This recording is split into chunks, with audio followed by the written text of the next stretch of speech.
We have a new board member. We'll have a more formal introduction at the next meeting, but Gail Long, welcome, joining us here today.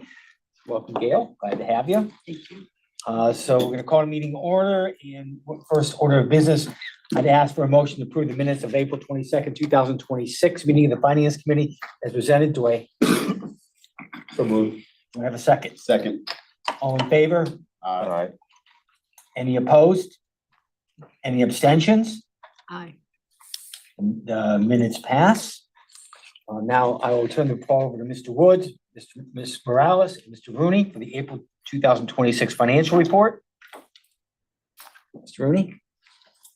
Yes, so we have the April financial report and the highlight, which Christina and Patrick will go through in detail. The highlight for the month of April is, as we I think we talked about previously, we received the canoe money, which was a significant state directed program, which was not included in our budget and will really help us financially in 2026 and likely in 2027 as well. So with that, I'll let Patrick and Christina go through everything.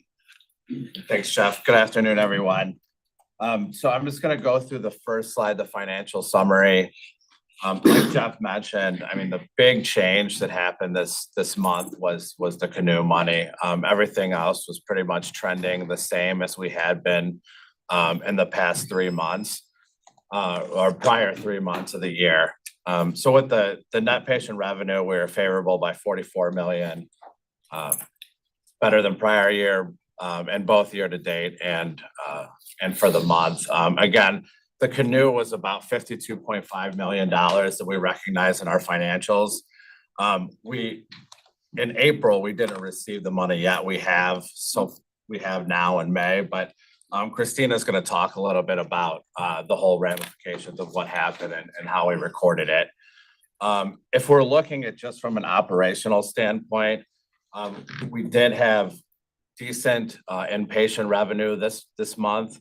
Outpatient revenue trailed, and really, if you look down at the stats here, the outpatient the outpatient visits were actually favorable by 2,400.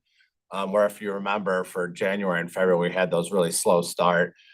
So it's good to see the volume, but unfortunately there was a kind of a case mix rate variance that some of those higher specialized areas weren't seeing the volume. So we did see some unfavorable rate mix variances there. With the stats down below, I mean, you can see that the emergency room visits continue to be down. That's been trending that way all year round. Really good inpatient surgical cases this month, a lot of operating room revenue, but we're still trailing and from last year and numerous categories. From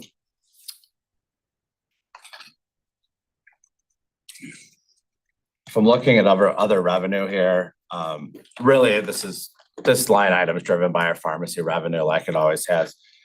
If you look at the prescriptions filled, we were down by about 3,000 in the month of April. This again, we had a good rate variance where we had a pickup in revenue per script that kind of cleared us. There was also some changes within our employee plan that were generating a little bit more revenue because more of our folks are actually going to Metro Health Hospital or Metro Health pharmacy locations as they were previously. So again, we're still very favorable year to date in our pharmacy business, and we anticipate that to continue. Looking at the salaries and benefits line item, we were unfavorable to the budget and prior year for almost every line item here, but really what it is it's a system-wide pay increases. That this was the same thing as last year or last month where we didn't budget those until June, so we're not going to see that kind of pick up until then or flatten out with the budget until then. There was also unbudgeted incentive accruals. Obviously there was nothing with the ARC accrual. We didn't think that we weren't sure what our operating performance were, so we didn't want to budget anything we're budgeting that now in the anticipation that we will have to pay something in 2027. There was also some contracted labor increases. We're still kind of looking into that and keeping an eye on it and making sure it's not a trended thing. And then also with the pharmacy change, there is a kind of a portion of the pharmacy expense, a higher expense that caught up in April that we anticipated. It was kind of a catch up on when it flipped over from the way that the pharmacy health plan was previously operating to the way it's operating now. And then departmental expenses, we're a little unfavorable for the month, still very favorable for the year. This is really driven, if you remember last month, I said that there was a lot of initiatives, projects that really hasn't picked up, and that was causing us to be very favorable in purchase services. We did experience some of those expenses hitting this month, especially associated with OHPC. So these are expenses that don't qualify for capital, moving expenses, things like that were budgeted, just kind of a timing of when they were actually going to hit. So we saw significant medical supplies were a little bit unfavorable as well. This was really driven by the operating room volume. We saw a lot of supply expense come out of that department. And then there's also, and those really were the two that were driving the unfavorability in there. Depreciation and interest expense. Again, this is with the OPHC not opening yet. We're going to be favorable because we're just not incurring that depreciation expense, and we won't until July. So with all that being said, we were about $40 million in operating income, which significantly better than budget and prior year as well. And if you look at the non-operating revenue line, I know we lost about $14 million in March in investment losses. We gained all of that back and then some with a strong market performance this month, which we discussed a little bit at the last board meeting last month because we already anticipated that coming down the road. Next slide, please.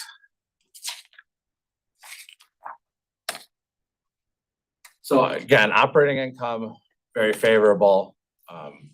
Operating margin, favorable. If you look at our inpatient gross revenue, we were favorable per calendar day. We were favorable for the month. Still trailing a little bit year to date. That's really driven by kind of the inpatient surgery, operating room. And then with the outpatient gross revenue, year to date, we really had that slow start that's contributing to that low dollar amount. And for this month, it wasn't, like I just mentioned, it wasn't our volumes, more or less that rate variance that we experienced. Our yields are pretty on par with budget. We are trailing from prior year, and our yields, our contractuals look spot on. It's really associated with our bad debt and our charity. While we're within the range of our budgeted numbers, we're still seeing a significantly higher uptick than last year in our charity and bad debt. So the next three metrics here, they're a little skewed because they're really showing what it is with the canoe built in, and really the canoe was associated with last year's performance. But in the next slide, I actually broke out supplies and labor as a percentage of operating revenue to show in the graph kind of where we're trending without the canoe built in. And then with our case mix, we did pretty good on Medicare, still trailing in Medicaid, and we're trailing in total case mix year to date. Next slide, please. Okay, so again, this is just a graphical representation of what I just spoke about. Inpatient gross revenue, a lot better than last year. It looks like it's kind of slightly trending upwards. Outpatient gross revenue, we did see it go up significantly in March and then drop off a little bit in April. Again, better than April 2025. And then this applies in labor. So for April, for 2026, since the canoe money was associated with 2025, I felt it was best if we just left this out and just trended it as where. And so you could see that our supplies as a percentage of operating revenue is still in line with what we were experiencing. Both of these metrics have ticked up a little bit, but relatively flat month over month for 2026. Next slide, please. So yeah, with the inpatient volume trend, we're continuing kind of flat on it. There's no significant swings here. The visit trend, similar. We dropped off a little bit from March, but still better than January and February. Our surgical volume trends, you can see them. While we're not quite at April 2025, we are kind of moving up. A lot of this was driven by low outpatient surgical volumes. And then our prescription fill, they remained flat month over month, and our capture rate has kind of hovered right around 60% for the majority of the year. Next slide.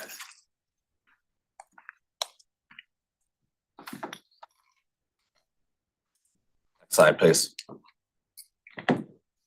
Oh, okay. So I will pick up and talk about payer mix. So not a huge shift here from what we saw the first 3 months of the year, but just to sort of reemphasize some of what we're seeing in the trends. So you can see there's a 0.5% growth in self-pay. If you think about, and there's sort of a corresponding decline here in commercial. If you think about like an average commercial plan might pay us 40 cents on the dollar, but on self-pay, we only get maybe 5 cents on the dollar. So these really small incremental changes in payer mix can mean, millions of dollars in ultimate revenue for the system in any given month. So we are watching that decline in commercial. A lot of it is due to the health exchange and people that are falling off coverage from the health exchange. So I took a look at some of the unique patients. We monitor how many patients come in and what type of coverage they have. And if this trend continues, by the end of the year, we'll have seen about 9,000 patients that fell off of coverage from the health exchange just that are patients of Metro, which is significant. Most of those really falling into that self-pay bucket. So that is the first item to note. The other thing that's this graph is really pulled up at a high level. It's bucketed at this 10,000 foot. But if you, sort of dig into the Medicaid, I'll call it Medicaid here. The other trend we're seeing is really sort of a shift from traditional Medicaid, so, directly through the state to more of a managed care plan. We're seeing more folks that are covered under managed care and less sort of through the traditional Medicaid means. And that can have impacts in some of our supplementals and other revenue. Yeah. We'll talk about some of that later. So next slide. Okay, I'm not going to really spend any time talking about this slide. This is really that first slide that Patrick presented and talked about some of our volumes. This is the more detailed version. That first slide is condensed, so it's just good reference point. But I will talk in more detail about the revenue. So if we flip to the next slide. Okay, so I'm going to focus mostly on the right-hand side of the screen here, our year-to-date results, and we'll kind of walk down, top to bottom. So as Patrick mentioned, inpatient from a gross revenue standpoint, up from last year, pacing below budget. The bigger variance that we're seeing is on the outpatient side. And again, a lot of that has to do with mix. So like as Patrick mentioned, even if we see strong outpatient volumes, we also have to look at what's the mix of services. So if we're down in things like oncology or radiology, some of these larger paying type visits, but we're up in maybe like a telehealth visit, it just doesn't have the same level of reimbursement. So a lot of that's the decline we're seeing here in gross revenue is around mix. From an overall net patient revenue standpoint, we are down about $23 million to budget and prior year. So I won't keep going over the stats, but I do want to focus on the supplementals because this is where we noted we saw the biggest change in April. So the HAP, hospital additional payment line here, when we originally budgeted HAP, we budgeted at about $185 million for the year. That program actually came in lower than some of the original models we received. So we will run this budget shortfall all year. You can see here it's $13.7 million year to date. It will amount to about $40 million by the time we're at the end of the year here. However, some of that is now supplemented with this hospital state directed payment, which is what we call the canoe. So we did get the approval in April for the July 1st through December 31st program amount. We accounted for all of that here. So this $62.8 million represents the net impact of that program for 6 months. So we brought that up to 2025's amount. Now, what we'll do for the remainder of the year, we have not yet received the approval for this year's program. But what we'll start to do is, we feel fairly confident that approval will come through. So we're gonna start accruing basically the rest of the year over the next 8 months, and we'll cycle it in. Any questions on the canoe or state directed payment before I move on? Because that was a pretty large item this month. Question. Do you anticipate a more timely decision-making on these reimbursements in the future? I looked at Kinsey because, yeah. We are subject to, although these are state programs, we are subject to CMS approval and other things. And so timing is somewhat of a crystal ball.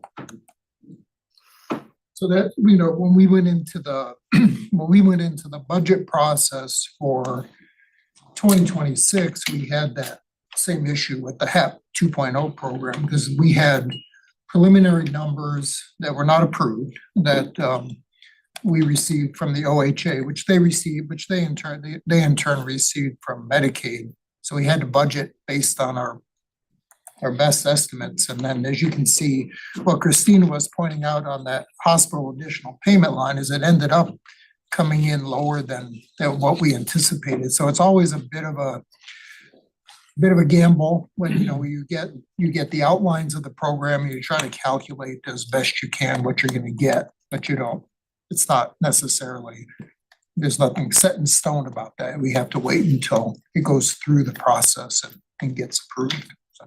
Can I follow up on that and the previous ones? If we're not going to get timely decision-making, and Jeff, you mentioned the uncertainty of the outcome, but it appears that our worst case is not what we experienced. Am I correct to remember that? So, what confidence level can we have that our most likely case will be the case? So Kinsey and I and Christina talked about that, and I think that's probably, given the uncertainties around how much we might get, when we get preliminary numbers, we'll probably need to move to a more conservative approach to at least holding back some of that anticipated money, and with the idea that it may come in. We have not done that, but we probably need to start doing that, is hold some in reserve, essentially, not budget the full amount we think we might get, because these are subject to the whims of government agencies and politicians and so forth. Yeah, and to be fair, we do expect there to be an approval, right? So this time last year, that was a different story. But now that we've done the hard work of getting these programs approved, we believe they will continue to be approved. The timing, we have no idea. Nobody in this room has any idea when they will be approved. But we believe they will be approved. When it comes to how much will we receive when we get approval, I think for some of the programs like, say, CSIP, we have a pretty good idea where we're going to land, plus or minus, a few percentage points. HAP, because it's a new program and it's dependent upon what, other hospitals' volume compared to ours, that is a dark game. But we have like Jeff said, we have a pretty good idea, give or take 140, 130, 150, could swing either way. The canoe, again, it's a brand new program. We got what we thought we were going to get at the time that we thought we were going to get it. In fact, I think it came into the penny. Yeah. So, now moving forward, again, we have no idea what period they'll use moving forward. We haven't gotten to that part of the process yet with ODM. ODM kind of has a policy of they don't really touch these until providers receive approval. Once they receive approval, then you kind of work through the mechanics. So it's not really, don't get me wrong. There are lots of politics around these things, but for our purposes here, it's not really a matter of politics, it's a matter of just understanding and getting used to the methodology that the state uses to actually set the payments. So some of that is dependent upon our volume, makes it a little easier.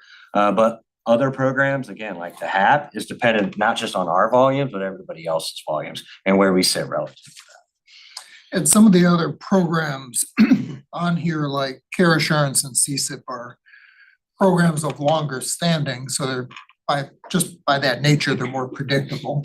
We have some experience with them, we can predict better what we expect from them. The new ones are still to come. And by the way, board members, to remember, we had identified these revenue cycle and reimbursement programs as a key training need for us, especially us newer board members. So now that we have all of our board members appointed, Gail, and Dr. Campbell, we'll schedule that revenue cycle training. And we're gonna have a discussion of that too in executive session, so. Yes.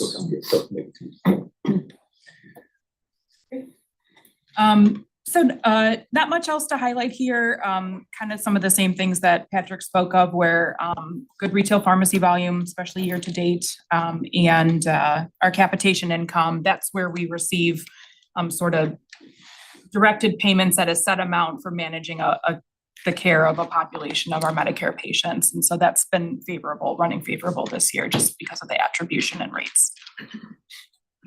Next slide.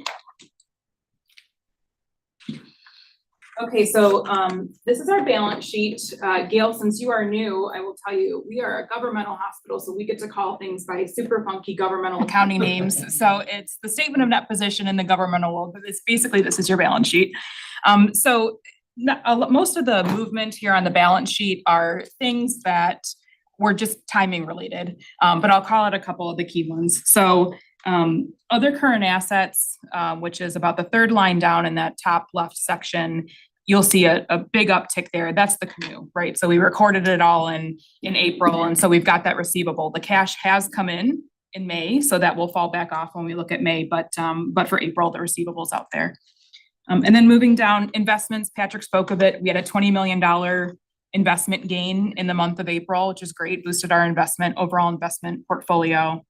And then, the other thing I want to call out, most of the other changes were in timing of payments between payroll and AP, but there's a restricted assets line here on the left-hand side, and then there's a other current liabilities line on the right-hand side. So our debt service payment, right, we have $65 million a year in debt service payments. The way that those work is we pull the money every month and we fund these reserves.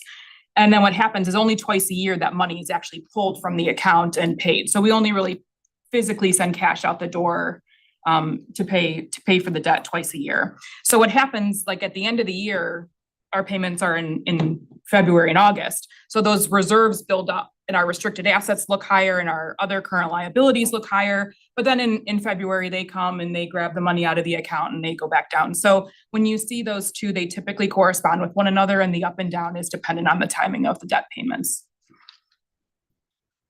Nothing else exciting of note here, so I'll have to move to the next slide. Cash relatively flat to where we ended the year. We're going to go through cash in executive session a little bit, so I'm going to hold off on anything further. Next slide. And then same, days cash on hand, relatively flat, and debt service coverage. So this one, the calculation behind debt service coverage takes into account your operating performance. So with the big recognition of the canoe revenue this month, this shot up, I think it was 3.75 in March. And so we had a really healthy boost to our debt ability to cover our debt service payments. And I believe that is it. Any other questions?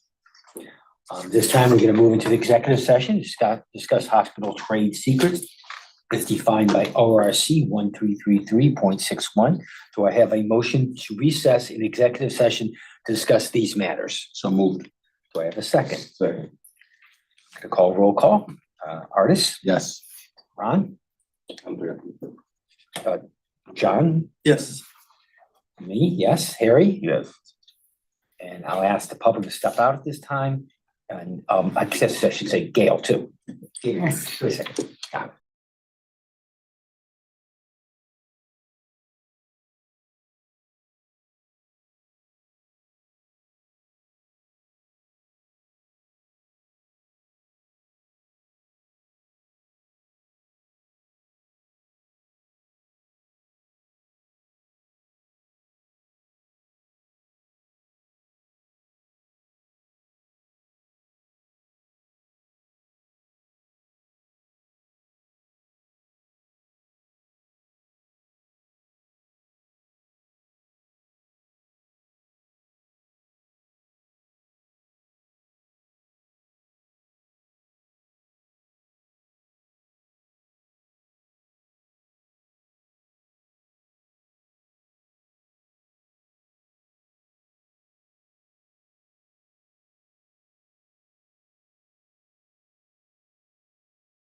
lot of substance.